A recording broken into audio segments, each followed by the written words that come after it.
As arguably the most influential cinematic event in human history, Star Wars has enchanted moviegoers for more than 4 decades.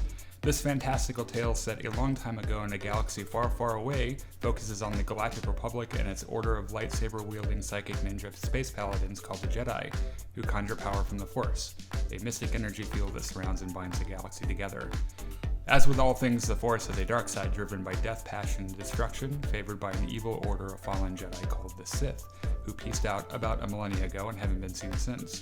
Welcome back to Jedi Enclave. I am Daniel. And I'm Chris. And we're 2 lonely but obsessed Star Wars fans who are here to get you caught up on all things Star Wars before you see Rise of Skywalker. Episode 4, A New Hope.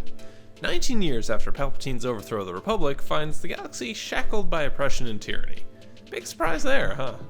A rebellion of freedom fighters grows every passing day and scores its first big victory. They're able to discover the existence of a moon-sized battle station with the capacity of destroying an entire planet, and they were able to steal the blueprints for it. Our story begins with Princess Leia of Alderaan running frantically from an Imperial Star Destroyer. Before their ship is captured, she uploads the blueprints to R2-D2's memory banks and shoves him and C-3PO into an escape pod and shoots them to the surface of the nearby planet Tatooine. Right as all this is happening, Darth Vader boards their ship and kills everyone aboard and takes Leia prisoner aboard the battle station called the Death Star. When R2 and 3PO crash land on Tatooine, they try to find help.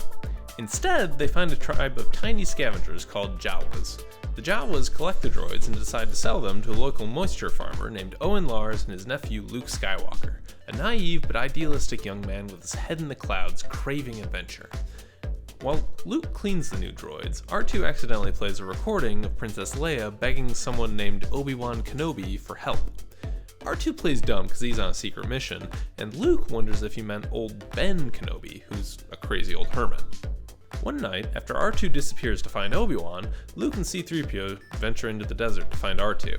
Now, it's worth noting here that C-3PO's memory is routinely wiped, so he has no idea what the actual fuck is going on right now. They catch up to R2, but are attacked by Tusken Raiders. Luke is knocked unconscious, but a mysterious robed figure rescues them and brings them to his hut. It's old Ben Kenobi, and oh yeah, he's the same person as Obi-Wan Kenobi. R2 plays his entire message. Princess Leia says that her father trusts him because they knew each other during the Clone Wars, and she tells him that R2 has the plans for the Death Star, and that he must deliver the plans to her father on Alderaan. Obi-Wan then tells Luke that he knew his father, who was murdered by the Jedi pupil Darth Vader. He asks Luke to leave his family on Tatooine and join him on an adventure to go deliver the Death Star plans, and also gives him his father's lightsaber. Luke refuses, but offers to give him a lift to the nearest town. En route, they discover that the Jawas that sold them the droids were attacked by Imperial stormtroopers, clearly searching for the droids. Luke is concerned that the stormtroopers could trace the droids back to his family, and he's correct. The stormtroopers left the farm in ashes and murdered his aunt and uncle before he could return to them. He decides to join Obi-Wan and learn to be a Jedi like his father. First, they need to ship off a Tatooine. Now, everyone knows the best place to hire a ship, no questions asked, is at Mos Eisley, which turns out to be a wretched hive of scum and villainy. After brushing shoulders with some criminals and roughnecks, our heroes find a roguish, handsome smuggler named Han Solo and his Wookiee co-pilot Chewbacca. They agree to transport them on their barely running but heavily modified ship called the Millennium Falcon for a hefty fee, and they barely escape Tatooine as the search for the missing droids has intensified. Once they get into open space, Luke's Jedi training begins. Obi-Wan blindfolds him and has a remote control robot fire training shots at Luke, who uses the Force to see without his eyes. Han shrugs this off as luck, but it's clear that Luke has a true talent for the Force. Meanwhile, on the Death Star, Princess Leia is tortured for the location of the stolen plans and the Rebel base. In a final attempt to get her to talk, Darth Vader and the Imperial commander threaten to use the Death Star to destroy her homeworld of Alderaan. She offers up a name in an apparent confession, but they decide to destroy Alderaan anyway. She watches helplessly as her childhood home is obliterated. Now, this is a problem for our band of heroes because they're going to Alderaan, so you can imagine their surprise when they drop out of hyperspace to find a sudden new asteroid field made from Alderaan's guts and a giant moon-sized battle station. Before they can escape, they're caught in a tractor beam and captured. They're able to hide in the bowels of the Falcon and steal some stormtrooper outfits to avoid detection. They discover that the princess is on board and hatch a plan. Luke, Han, and Chewbacca will rescue the princess, while Obi-Wan disables the tractor beam. It's around this time that Darth Vader senses a presence in the Force that he hasn't felt in a very long time and decides to investigate. Everything goes as well as you could expect. Luke and Han spring the princess, who is not very impressed by her rescuers, and Obi-Wan is able to disable the tractor beam. On their way back to meeting up, Obi-Wan is confronted by Darth Vader. This distracts the stormtroopers guarding the Falcon, which allows Han and company to board the ship.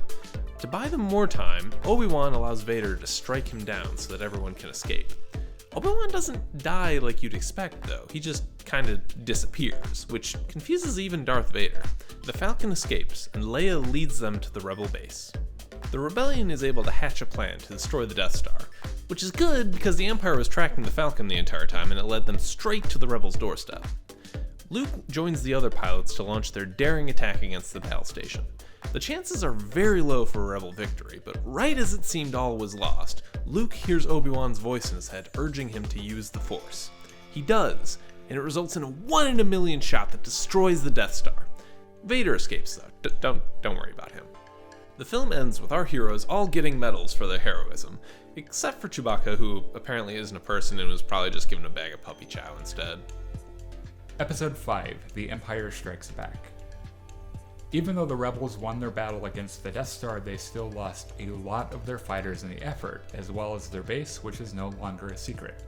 They relocate to the ice planet Hoth, and Darth Vader is now apparently obsessed with finding Luke Skywalker, who he senses as being very powerful in the Force.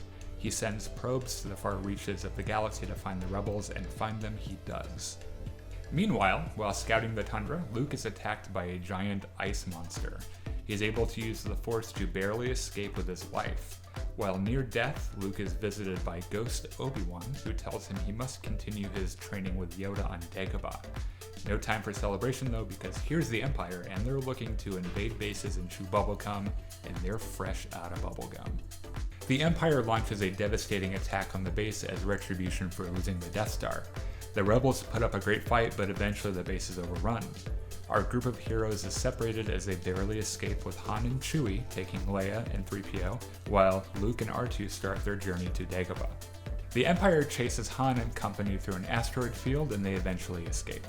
Han decides they're going to lay low at his buddy Lando's place, so they get on their way. At this point, there is some clear sexual tension between Han and Leia as a kiss is shared between the two in secret.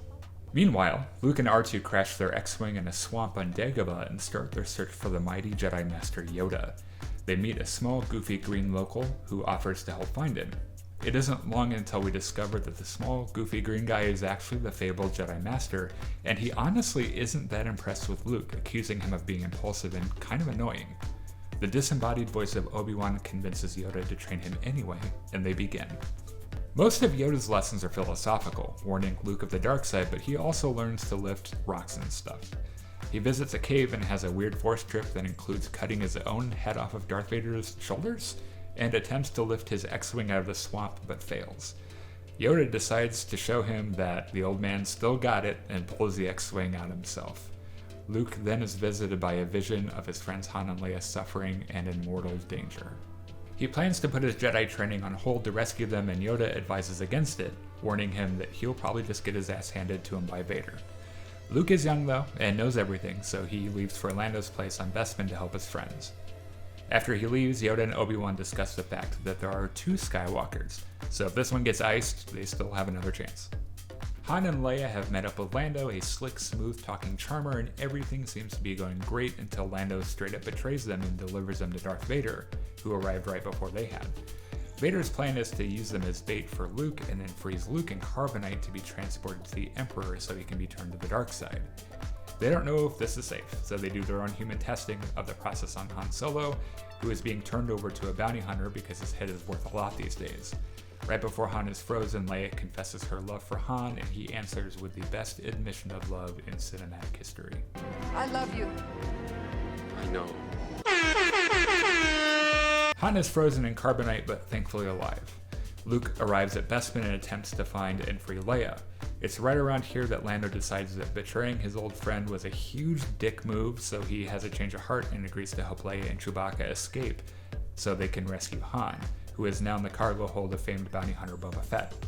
While Luke is searching for his friends, he is lured to the carbon freezing chamber and is confronted by Darth Vader. Luke keeps his cool. After all, he can now lift rocks with the Force, so he's ready to kick ass and take some names. While Vader's plan to freeze him fails, Luke is clearly outmatched.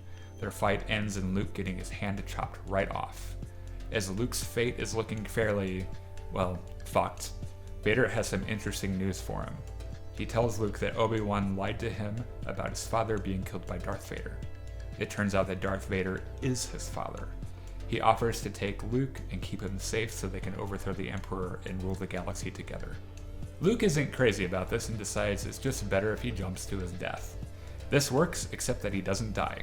He's stranded on a little piece of antenna with nowhere to go. He reaches out with the Force, desperate for rescue, and Leia hears it. She is unable to rescue Han in time, and Boba Fett got away, so she rescues Luke instead in the Falcon. The film ends with Luke getting a new hand and contemplating the reality of his origins. Lando and Chewbacca will rescue Han from the bounty hunter, and the rebellion will live to fight another day. Episode 6, Return of the Jedi. Some time has passed, and our favorite droids, R2-D2 and C-3PO, are on a mission for Luke Skywalker to deliver a message to a Tatooine crime lord named Jabba the Hutt, who's an enormous, disgusting, worm-slug monstrosity who eats his pet frogs and is more or less the Harvey Weinstein of the Star Wars galaxy. Turns out, he was the one who put a bounty on Han's head and is now using him as wall art in his palace. 3PO and R2 deliver Luke's message, which is basically, here, have these droids as a gift in exchange for Han Solo. Jabba laughs it off, but decides he's going to keep the droids anyway, because 3PO makes a pretty good translator droid. The next day, a mysterious bounty hunter by the name of Boushh shows up with Chewbacca in cuffs. After some tense negotiating, Jabba agrees to pay the bounty on him. Later that night, Boushh sneaks in while everyone is asleep and thaws Han Solo out. Turns out Boushh isn't Boushh at all, but rather Princess Leia! Before they can escape, Jabba captures them, and now pretty much all the good guys are fucked. Enter Luke Skywalker. The last time we saw him, he was young and foolish and missing a hand. Now, he's dressed in all black and has no problem choking you like a little bitch if you get in his way. He appears before Jabba and offers a deal. Let his friends go, and he won't kill everyone in the room. Jabba drops Luke through a trapdoor in an attempt to feed his pet Rancor, but Luke is able to defeat the Rancor, but is then promptly arrested. Jabba announces that the lot of them will be executed by way of Sarlacc pit.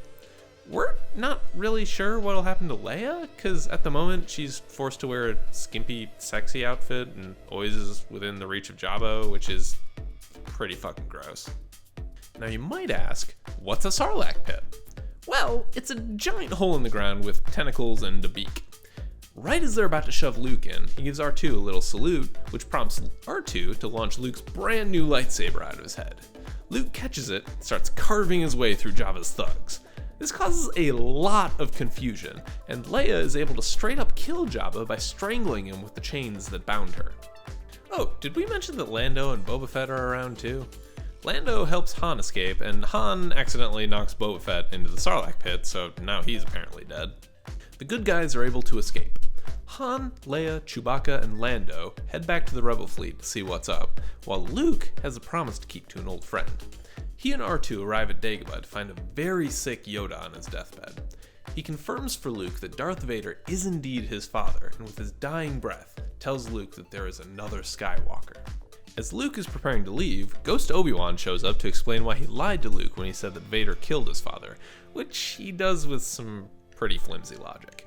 He confirms to Luke that Leia is indeed his twin sister, and that he must confront and defeat Vader in order to become a Jedi. Meanwhile, on the Rebel fleet, their spies have learned that the Empire is constructing a second Death Star.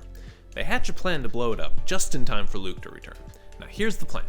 They're going to send a ground force to the forest moon of Endor to destroy a shield generator, and then fly some ships through the inside of the Death Star and blow it up, more or less the same way they did the last one. Han, Leia, and Luke travel to the moon of Endor, and Luke immediately senses Vader's presence, which he fears will endanger the mission. After a scuffle with the Imperials, the group is separated. A group of adorable fuzzy natives called Ewoks discover Leia and braid her hair. An Ewok hunting party captures Han, Luke, Chewbacca, and 3PO and decide they're going to eat them for dinner. Thankfully, since 3PO is shiny and gold, they think he's a god, which narrowly saves them from being eaten. Instead, they're accepted as part of the tribe.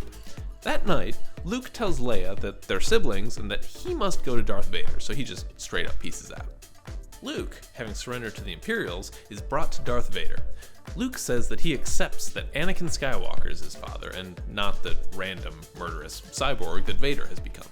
Darth Vader ignores Luke's attempt to humanize him and says that the Emperor will be his master now. It's time for the Rebel attack. The ground force, led by Han and Leia, seems to be doing well. The Rebel fleet, led by Lando, jumps in, but the shield is still up. Now, the shield is still up because Han and Leia have been captured by the Imperials because they knew the rebels were coming all along. Luke is brought before the Emperor, who tells him that the entire scenario is by his design. He fed the Death Star information to the rebels and predicted their attack. He encourages Luke to tap into his fear and hatred, but Luke refuses. Well, one thing the Emperor couldn't have planned for were the goddamn Ewoks. They're pretty pissed that their new tribe members have been captured, so they lead an all-out assault on the Imperials, which allows Han and Leia to escape, and they're actually able to get the shield down. Luke's anxiety gets the better of him, and he makes a run to strike down the Emperor, but Vader steps in. They battle while the Emperor watches, extremely pleased with himself, and all the while the Rebel plan to destroy the Death Star continues. To get an edge on Luke, Vader resorts to a real dick move. He tells Luke it doesn't matter if he turns to the dark side, because Vader knows about Leia being his daughter, so he'll just turn her. This infuriates Luke Skywalker, and he unleashes his anger on Darth Vader. He's able to beat him and cuts his hand off as payback. The Emperor is having a blast, and tells Luke to kill Vader to become his new apprentice. Luke is able to get a grip and discover how much like his father he's becoming. He throws down his lightsaber and declares that he is a Jedi Knight. That is not what the Emperor wants to hear, at all. So, he does what every Sith Lord would do. He assaults Luke with Sith lightning. Seeing his son tortured at the hand of the man who manipulated him into killing his wife, Vader gets a moment of clarity, and while his son screams for help, picks up the Emperor and throws him down an endless shaft. The ordeal mortally wounds Vader, and he's now very close to death. Now on the Lando side of things, they're able to destroy whichever part of the Death Star will cause it to all blow up. So Luke, you gotta wrap it up here, buddy. This shit's about to blow. Vader begs Luke to remove his mask so that he can look at his son with his own eyes. Luke does so and reveals the frail, vulnerable person that Anakin has become.